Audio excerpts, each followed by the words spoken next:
Allison, there's no real setup. Okay. Go ahead.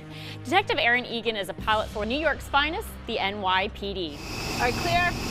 She is the third female pilot in NYPD history, and she's also the first female pilot in command for the Air Sea Rescue Unit.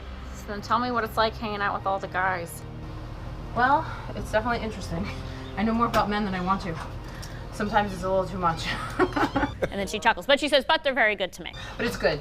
They treat me good. Erin's been with the NYPD for 19 years. In addition to flying, she also teaches and trains the other pilots there. To find out more about her day-to-day, I headed to the Floyd Bennett Air Field in Brooklyn.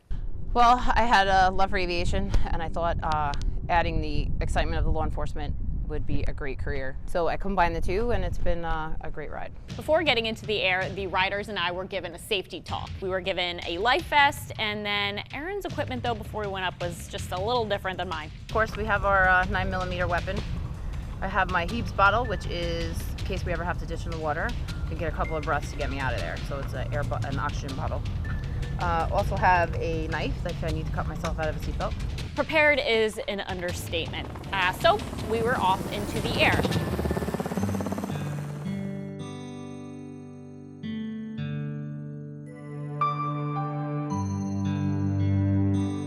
And when it comes to flying, there are two different types. There's proactive and reactive. Proactive and reactive flying means if you're out there flying and we're doing a regular patrol flight, we're monitoring the radio, we're making sure we don't hear anybody that needs our assistance. So as soon as we hear something on the radio, we respond immediately. When we're reactive, we're actually in the hangar. We hear something come over the radio, they're asking for us, and we respond. While patrolling, she and her co-pilot are looking for anything out of the ordinary when it comes to bridges, the waterways, boats, stuff like that. So post 9/11 as well, they play a larger role in counterterrorism.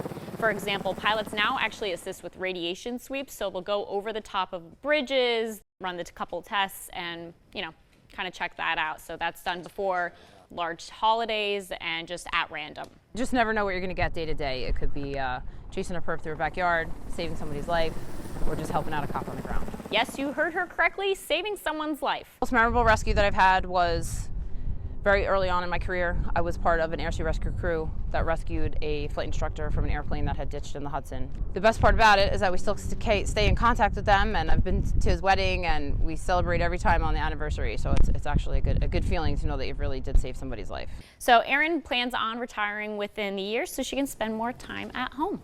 So 20 years. 20 years. It's huge, but good for her. Real hero. Good story. Thank you. Woohoo! Yeah. Yay!